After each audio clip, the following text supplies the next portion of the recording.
روحانی لحاظ سے بھی مقدس ہے، ظاہری لحاظ سے بھی مقدس ہے، ہر لحاظ سے مقدس ہے۔ اور حضرت سلیمان علیہ السلام جب اس کی تعمیرات سے فارغ ہوئے تھے، میں نے آپ سے ذکر کیا تھا گزشتہ جو میں انہوں نے 3 دعائیں کی ہیں۔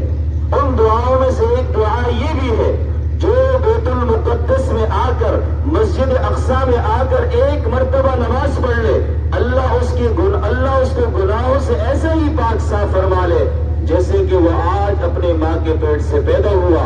اور حضرت سلیمان علیہ السلام کی یہ دعا قبول ہوئی۔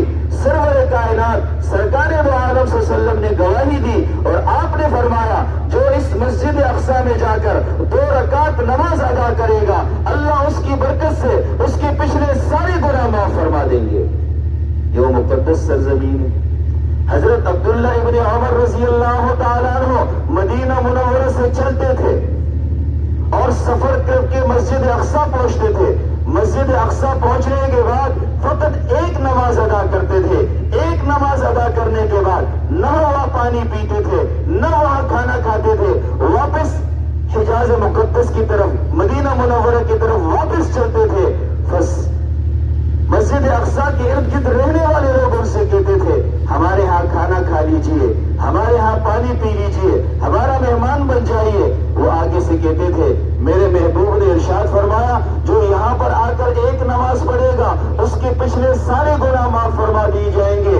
میں اس مقصد کے لیے اس مسجد میں آیا ہوں، اگر میں کھانا کھا لوں، اگر میں پانی پی لوں، شاید میرے مقصد میں کوئی تبدیلی واقع ہو جائے۔ اس مقصد کی خاطر میں نہ کھانا کھاؤں گا یہاں پر، نہ پانی پیوں گا یہاں پر، اور سیدھا دوبارہ حجاز مقدس جاتے تھے، وہیں پر جا کر کھانا کھاتے تھے اور کہتے تھے مسجد اقصی میں آنے کا میرا صرف ایک ہی مقصد ہے، وہ مقصد ہے ایک نماز صرف یہاں پر ادا کر لو تاکہ میری بھی گناہ معاف ہو جائے، تاکہ میری بھی گناہ معاف ہو جائے۔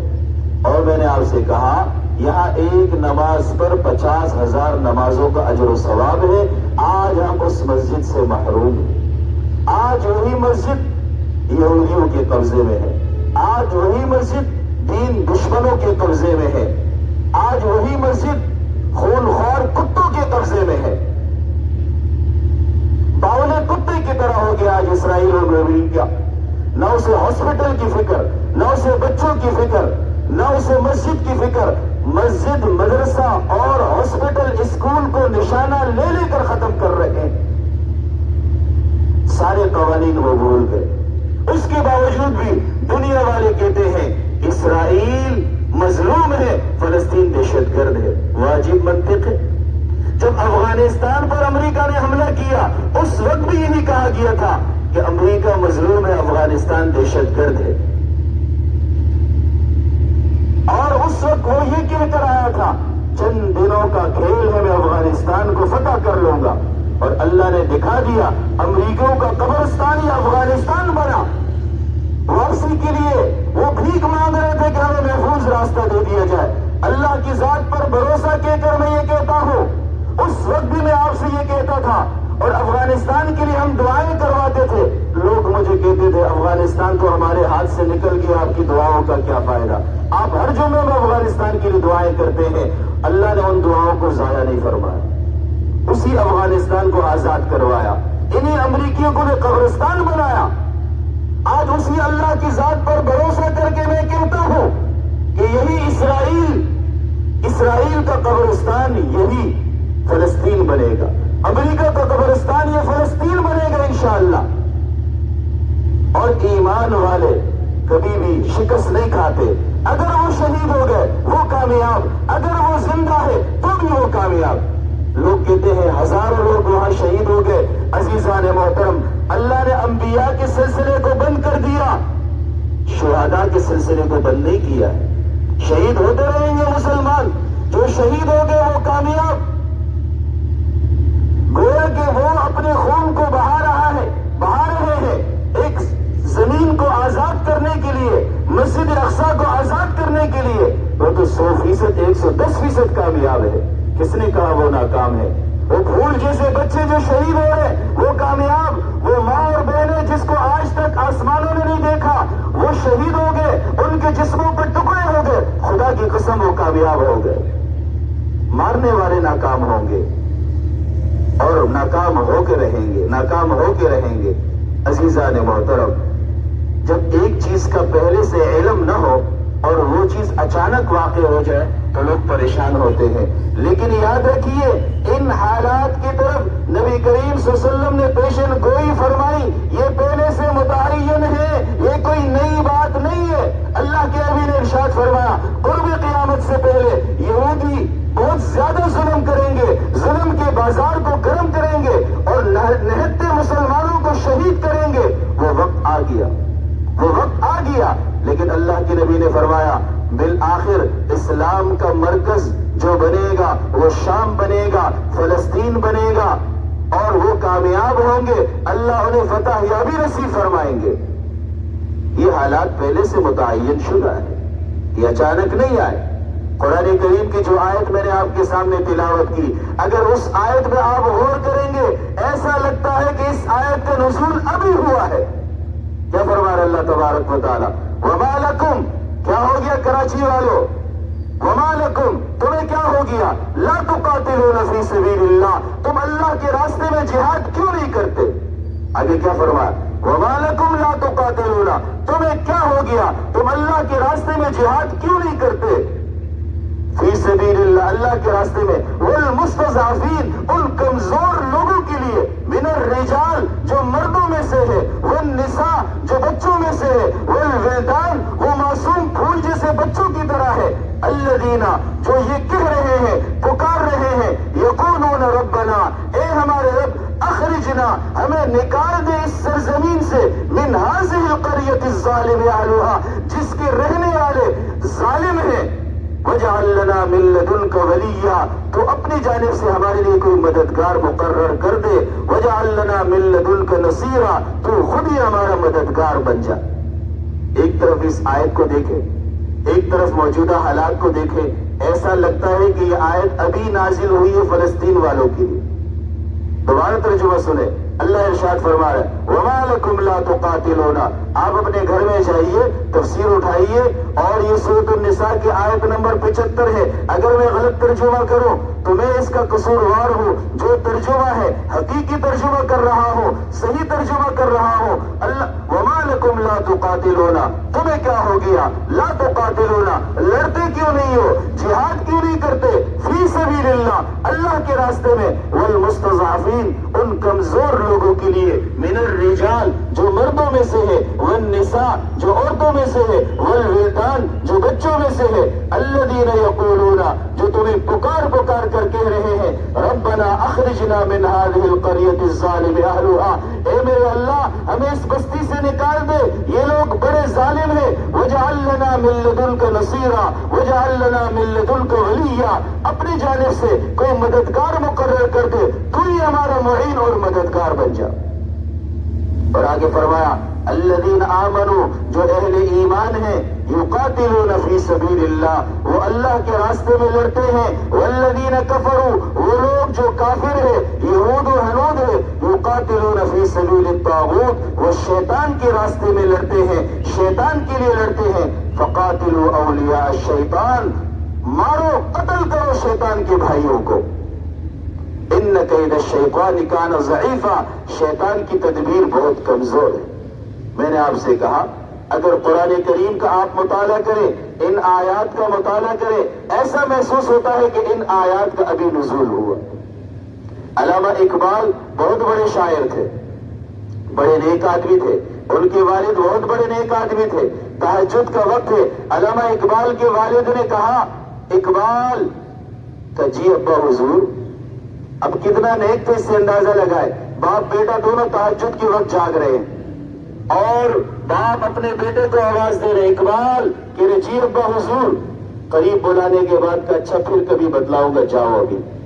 دوسری رات پھر کہا اقبال کا جی ابا حضور، بولا پھر کبھی بتلاؤں گا۔ تیسری رات پھر کہا اقبال کا جی ابا حضور، کا پھر اس کے بعد بٹھایا، کافی دیر سوچنے کے بعد کہا اقبال قرآن پڑھتے ہو؟ کہا جی ابا میں قرآن کی تلاوت کرتا ہوں۔ کیسے تلاوت کرتے ہو؟ کہا ابا کوشش کرتا ہوں اس کے معنی کو سمجھتے ہوئے تلاوت کروں۔ کہا بیٹا ٹھیک ہے تم جب تلاوت کرو اس کے معنی پر بھی غور و فکر کرو، لیکن ساتھ ساتھ یہ سوچتے ہوئے تلاوت کرو اس آیات کا نزول ابھی ابھی ہوا ہے، ابھی ابھی ہوا ہے۔ تمہیں اپنے مسائل کا حل قرآن کریم کی ہر آیت میں مل جائیں گے۔ جب تم یہ سوچتے ہوئے تلاوت کرو گے اس آیات کا نزول ابھی بھی ہوا ہے، تمہیں اپنے تمام مسائل کا حل مل جائے گا۔ تو اسی وجہ سے میں نے آپ سے کہا اس آیت پر غور و فکر کرے، ایسا لگتا ہے کہ ابھی ابھی ان آیات کا نزول ہوا۔ تو بہرحال میں آپ کے سامنے ذکر کر رہا تھا مسجد اقصی کی فضیلت، بیت المقدس کی فضیلت اور فلسطین کی دینی پوزیشن آپ کے سامنے ذکر کر رہا تھا۔ نبی کریم صلی اللہ علیہ وسلم نے ارشاد فرمایا طوبی للشام، زید بن ثابت فرماتے ہیں آپ نے فرمایا طوبی للشام۔ تو زید بن ثابت نے پوچھا اللہ کے نبی طوبی للشام کا مطلب یہ ہے خوشخبری ہو شام والوں کے لیے۔ شام اور فلسطین ایک ہی شمار کیا جاتا تھا، فلسطین اس کا ایک شہر شمار کیا جاتا تھا اس زمین میں۔ اس وقت آپ اس کے 4 ٹکڑے کر دیے گئے۔ حضور نے فرمایا طوبی للشام، خوشخبری ہو شام والوں کے لیے۔ آپ نے اس وقت ارشاد فرمایا۔ تو زید بن ثابت نے پوچھا اللہ کے نبی ان کے لیے خوشخبری کس بات کی ہے؟ آپ کہہ رہے ہیں شام والوں کے لیے خوشخبری ہو۔ نبی کریم صلی اللہ علیہ وسلم نے فرمایا شام والے اتنے مقدس لوگ ہیں کہ ان کے لیے فرشتے بھی اپنے پر بچھاتے ہیں، اس لیے ان کے لیے خوشخبری ہو۔ شام وہ مقدس سرزمین ہے، یہاں پر فرشتے اپنے پیر پر بچھاتے ہیں، اس لیے فرمایا طوبی للشام۔ اور دوسری جگہ اللہ کے نبی نے فرمایا اللہم بارک لنا فی الشام۔ یہی دعا آپ نے مدینہ کے لیے بھی کی ہے، مدینہ منورہ کے لیے بھی کی ہے، یہی دعا آپ نے شام کے لیے بھی کی ہے کہ اللہ شام کی سرزمین میں برکت عطا فرما۔ اور اللہ قرآن کریم میں بھی فرما رہا الذی بارکنا حولہ، وہ سرزمین جس میں ہم نے برکت رکھ دی۔ نبی کریم صلی اللہ علیہ وسلم نے اس سرزمین کے لیے دعائیں کی ہے، اس سرزمین کے لیے دعائیں کی ہے۔ ایک موقع پر آپ علیہ الصلوۃ والسلام نے ارشاد فرمایا، عجیب و غریب روایات، صحیح روایات میں آپ کے سامنے ذکر کر رہا ہوں۔ نبی کریم صلی اللہ علیہ وسلم نے ارشاد فرمایا، صحابہ کرام سے خطاب کرتے ہوئے فرمایا اے میرے صحابہ، اگر بیت المقدس کے پاس، مسجد اقصی کے پاس تمہیں تھوڑی جگہ مل جائے، تھوڑی جگہ مل جائے، اور وہ ایسی جگہ ہو جہاں بیٹھ کر تم مسجد اقصی کو دیکھ سکو، وہ تھوڑی جگہ ہو، اس جگہ کو حاصل کر لو، اس جگہ کو خرید لو اور اس جگہ پہ بیٹھ کے صرف مسجد اقصی کو دیکھتے ہی رہو۔ آپ نے عجیب بات فرمائی کہ مسجد اقصی کے پاس تمہیں تھوڑی جگہ مل جائے جہاں سے صرف مسجد اقصی کی زیارت کر سکو، دیکھ سکو، اس سرزمین کو، اس زمین کو قیمتاً حاصل کر لو، اور قیمتاً حاصل کرنے کے بعد وہاں بیٹھ کر صرف اس مسجد اقصی کو دیکھتے رہو، دیکھتے رہو۔ اتنی بابرکت زمین ہے، اور اللہ کے نبی نے صحابہ کرام کو اس کی تلقین فرمائی۔ اور جب بھی موقع ملے اس مسجد میں نماز ادا کرو، جب بھی موقع ملے اس مسجد میں نماز ادا کرو۔ اور دوسری جگہ نبی کریم صلی اللہ علیہ وسلم نے ارشاد فرمایا، عجیب و غریب روایات آپ کے سامنے ذکر کر رہا ہوں، مستند روایات آپ کے سامنے ذکر کر رہا ہوں۔ نبی کریم صلی اللہ علیہ وسلم نے ارشاد فرمایا میری والدہ نے خواب دیکھا، اللہ کے نبی فرما رہے ہیں میری والدہ نے خواب دیکھا اور ایک نور کو ظاہر ہوتے ہوئے دیکھا جس نور نے شام کے محلات کو روشن کر دیا۔ اللہ کے نبی ارشاد فرما رہے ہیں میری والدہ نے خواب دیکھا اور اس خواب میں ایک نور کو ظاہر ہوتے ہوئے دیکھا، اس نور نے شام کے محلات کو روشن کر دیا۔ آپ نے صرف اتنا ارشاد فرمایا، اتنا ارشاد فرمایا۔ آگے علامہ ابن کثیر رحمت اللہ علیہ اس حدیث کے ضمن میں ارشاد فرماتے ہیں، علامہ ابن کثیر رحمت اللہ علیہ اس حدیث کے ضمن میں ارشاد فرماتے ہیں، اشارہ ہے اس بات کی طرف شام بالآخر مرکز اسلام بنے گا، قرب قیامت سے پہلے شام بالآخر مرکز اسلام بنے گا اور آخری پناہ گاہ بنے گا مسلمانوں کے لیے، اور حضرت عیسیٰ علیہ السلام کا نزول بھی یہیں پر ہوگا۔ اور فرمایا جب فتنے کا دور ہوگا اہل ایمان شام میں ہوں گے، جب فتنے کا دور ہوگا، جب فتنے کا ظہور ہوگا، ہر طرف فتنے ہی فتنے ہوں گے، اہل ایمان کا مرکز شام ہوگا اور ایمان والے شام ہی میں ہوں گے، شام ہی میں ہوں گے۔ اور اللہ کے نبی نے ارشاد فرمایا قرب قیامت سے پہلے دو بڑی سخت لڑائی ہوگی، بڑی سخت لڑائی ہوگی. ایک یہود کے ساتھ اشارہ ہے فلسطین کے حالات کی طرف، اور دوسرا اللہ کے نبی نے اس حدیث میں تو واضح نہیں فرمایا، لیکن میرا خیال یہ ہے افغانستان کی طرف اشارہ ہے، خراسان کی طرف اشارہ ہے. اور وہ جنگ ہو چکی ہے، خراسان والی جنگ ہو چکی ہے. اللہ نے اس میں مسلمانوں کو فتح یابی نصیب فرمائی. یہ دوسری جنگ کی طرف اشارہ ہے، اور اس میں بھی انشاءاللہ مسلمان کامیاب ہوں گے، انشاءاللہ مسلمان کامیاب ہوں گے. تو میں نے آپ سے فرمایا، نبی کریم صلی اللہ علیہ وسلم نے فرمایا کہ فتنے کے دور میں اسلام کا مرکز شام ہوگا، اہل ایمان شام ہی میں ملیں گے. اور آپ نے یہ بھی ارشاد فرمایا، ان احادیث کو دیکھ کر بڑی تسلی ہوتی ہے. نبی کریم صلی اللہ علیہ وسلم نے یہ بھی ارشاد فرمایا، میرے امت کا ایک طبقہ، اس امت کا ایک طبقہ حق پر قائم اور دائم رہیں گے. اس امت کا ایک طبقہ حق پر قائم اور دائم رہیں گے، اور اپنے مخالفین پر وہ فائق رہیں گے، غالب رہیں گے. اپنے مخالفین پر وہ غالب رہیں گے، فتح یاب ہوں گے. جب آپ نے یہ ارشاد فرمایا، صحابہ کرام نے ہم پر احسان کیا. کیا احسان کیا؟ اللہ کے نبی وہ لوگ کہاں ہوں گے؟ کیا پوچھا؟ اللہ کے نبی وہ لوگ ہوں گے کہاں جو حق پر قائم ہوں گے، جو حق پر قائم ہوں گے اور اپنے دشمنوں پر غالب ہوں گے. وہ لوگ ہوں گے کہاں؟ وہ طبقہ کہاں ہوگا؟ اللہ کے نبی نے فرمایا، اس کو مسجد اقصیٰ کے ارد گرد تلاش کرو، وہیں پر ہوں گے. وہ اس کو مسجد اقصیٰ کے ارد گرد تلاش کرو، وہیں پر ہوں گے. اس کو وہیں آپ تلاش کر سکو گے، وہیں کے رہنے والے ہوں گے، وہیں پر قیام کرنے والے ہوں گے. بڑی تسلی کا سامان ہے ہمارے لیے ان روایات میں.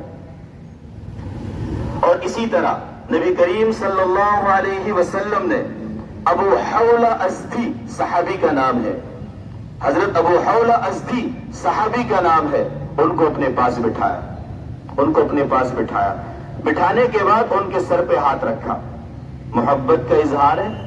حضرت ابو حولہ ازدی صحابی رسول ہے، ان کو اپنے پاس بٹھایا، اور بٹھانے کے بعد ان کے سر پہ ہاتھ رکھا اور ان سے فرمایا، حضرت ابو حولہ ازدی رضی اللہ تعالیٰ عنہ سے فرمایا، اے ابو حولہ، یاد رکھنا جب اسلامی خلافت مقدس سرزمین میں سمٹ جائے گی. کیا فرمایا؟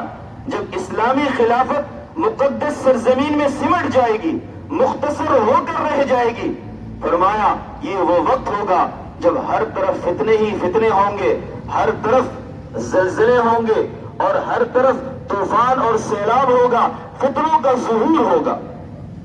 جب اسلامی خلافت مقدس سرزمین کی طرف سمٹ کر رہ جائے گا تو یہ بڑا خطرناک وقت ہوگا. ہر طرف فتنے ہوں گے، ہر طرف سازشیں ہوں گے، ہر طرف سیلاب ہوگا، ہر طرف طوفان ہوگا، ہر طرف تباہی ہی تباہی ہوگی. آپ نے یہ ارشاد فرمایا کہ اس وقت ایسا ہوگا. اور اس کے بعد آپ نے فرمایا وہ آزمائش کا وقت ہوگا، اور قیامت سے وہ قرب قیامت کا وقت ہوگا، قرب قیامت کا وقت ہوگا. حضور سے پوچھا گیا، اللہ کے نبی قیامت کتنا قریب ہوگا؟ اس کے بعد فرمایا جتنا میرے ہاتھ تیرے سر سے قریب ہے اتنا ہی قیامت قریب ہوگا. کیا فرمایا؟ میرا ہاتھ تیرے سر سے جتنا قریب ہے اتنا ہی قیامت قریب ہوگا.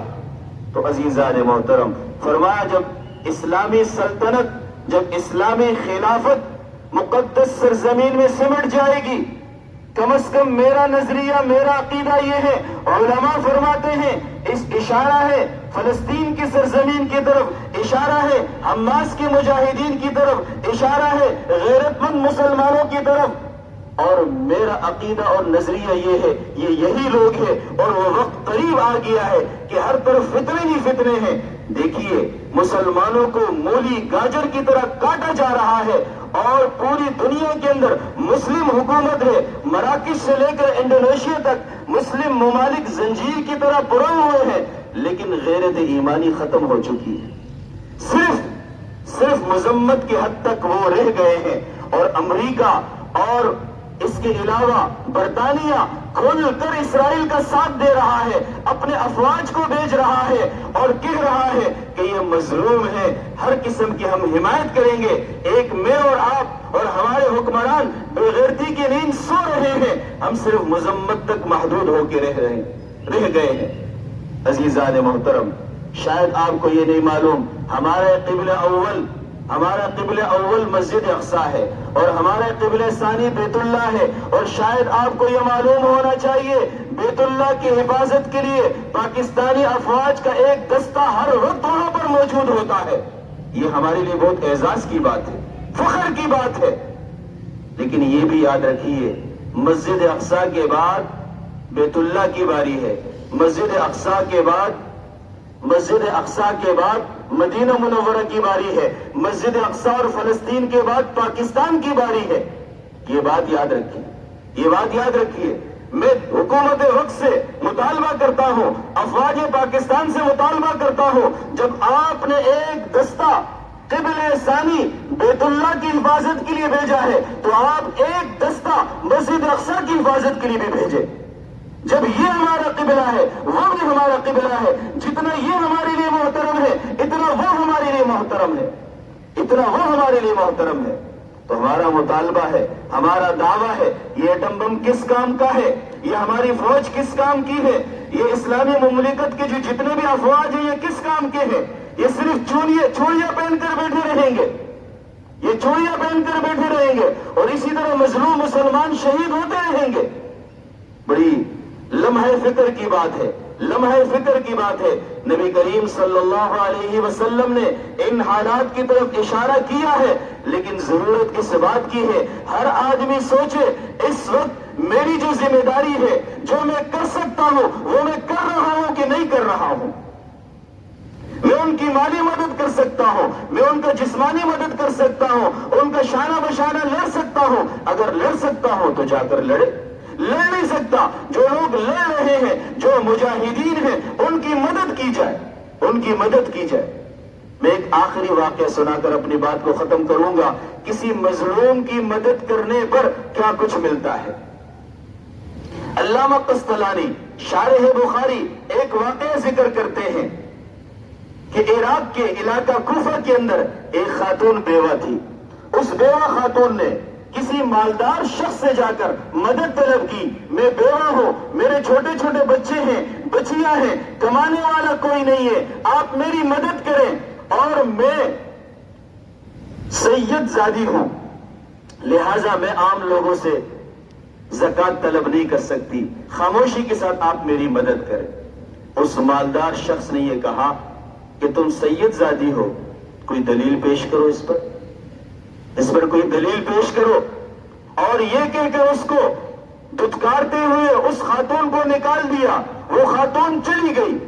رات میں خواب میں اس نے دیکھا جنت کے محلات ہے، نبی کریم صلی اللہ علیہ وسلم بیٹھے ہوئے ہیں، آپ صلی اللہ علیہ وسلم فرما رہے خواب کے اندر، یہ محلات میں اپنے امت کے ایک مومن کو دوں گا، یہ محلات، یہ محل، یہ گھر میں اپنے امت کے ایک مومن کو دوں گا۔ یہ شخص خواب میں دیکھ رہا ہے جس نے بیوہ کو دھتکار دیا۔ اس نے کہا اللہ کے نبی، یہ میں بھی تو مومن ہوں، مجھے یہ محل دے دیجئے۔ نبی کریم صلی اللہ علیہ وسلم نے فرمایا اگر تو مومن ہے اپنی مومن ہونے کی دلیل پیش کر، اپنی مومن ہونے کی دلیل پیش کر۔ اس کے بعد جب یہ صبح جاگنے کے بعد یہ اس بیوہ کو تلاش کرنے میں مصروف ہو گیا۔ بہت تلاش و بسیار کے بعد ایک جگہ گیا جہاں وہ لوگ رہتے تھے جو آگ کو پوجا کرنے والے تھے، آتش پرست لوگ تھے، غیر مسلموں کا علاقہ تھا۔ وہاں جا کر دیکھا کہ ایک غیر مسلم شخص جو آتش پرست تھے، اس نے اس بیوہ کو پناہ دی ہے اور ایک خالی گھر دے دیا ہے اور راشن بھی دے دیا ہے اور اس کے سر پہ ہاتھ رکھا ہے، اس کی سرپرستی کی ہے۔ یہ اس شخص کے پاس گیا جو آتش پرست تھا، جو مومن نہیں تھا، مسلمان نہیں تھا۔ اس سے جا کر کہا اس خاتون کو میرے حوالے کر دو، میں اس کی مدد کروں گا، میں اس کو گھر دوں گا۔ اس نے کہا نہ جی نہ، اس خاتون کو میں تمہارے حوالے نہیں کر سکتا، میرا ایک خالی مکان تھا، میں نے اس کو دے دیا اور زندگی بھر کے راشن کی ذمہ داری میں نے لے لی۔ اور اگلی بات کہی، خواب میں جس محل کو تو نے دیکھا تھا اس محل سے نبی کریم صلی اللہ علیہ وسلم نے تجھے نکالا تھا، اور اس محل میں نبی کریم صلی اللہ علیہ وسلم نے مجھے داخل کیا۔ اس مومن نے آگے سے کہا تو غیر مسلم ہے، فرمایا میں غیر مسلم تھا، اس کی مدد کی برکت سے اللہ نے مجھے ایمان سے مالا مال کر دیا۔ ایک بیوہ کی، ایک فریاد رس خاتون کی مدد کرنے پر اللہ اتنا کچھ عطا فرمائیں گے، تو فلسطین کی ماں اور بہنوں اور ان بچوں کی مدد کرنے پر اللہ ہمیں کیا کچھ دیں گے اس کا ہم سوچ بھی نہیں سکتے۔ وآخر دعوانا ان الحمد للہ رب العالمین۔